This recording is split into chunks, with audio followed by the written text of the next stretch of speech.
Balita naman po sa mga lalawigan, sinalubong ng libu-libong pamilya ang bagong taon sa evacuation center dahil pa rin sa patuloy na pag-aalboruto ng Bulkang Kanlaon. Sa datos ng National Disaster Risk Reduction and Management Council o NDRRMC, higit 6,600 residente ang hindi pa rin nakauuwi mula pa noong Pasko dahil sa Kanlaon.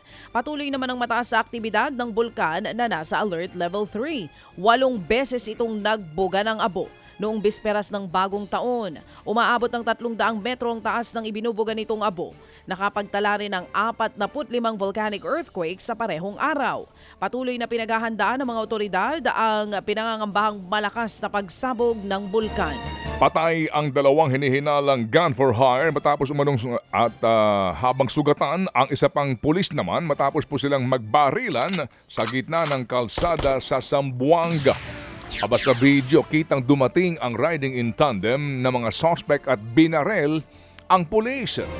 Tumakbo ang pulis at gumanti ng putoka. Nakipagbarilan siya sa back rider hanggang sa ito'y matumba. Hinabol din po ng pulis ang suspect na rider at binaril din hanggang sa mapatay. Inimbestigahan kung ano ang motibo sa pamamaril. Nagpapagaling po naman ang pulis na tinamaan sa tiyan. Samantala, isa naman ang patay sa karambola ng 3 sasakyan dyan po sa Bataan.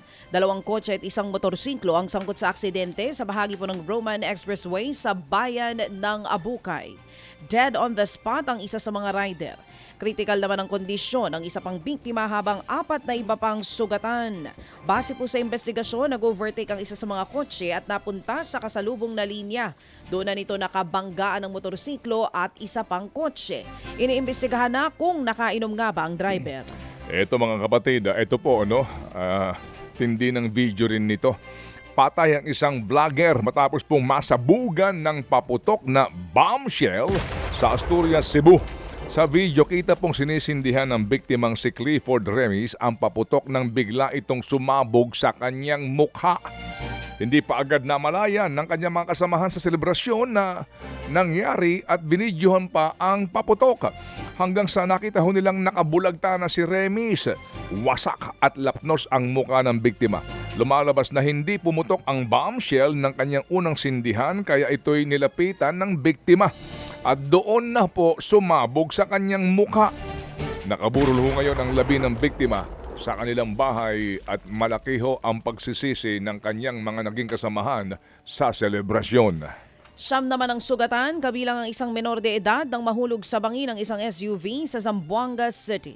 Mistulang nayuping lata ang harapan ng sasakyan ng madatna ng mga rescuer. Minor injuries lamang ang tinamo ng karamihan pero isang pasahero ang lubhang sugatan. Nagpapagaling na sila sa ospital sa ngayon. Iniimbestigahan na ng mga otoridad ang dahilan ng aksidente.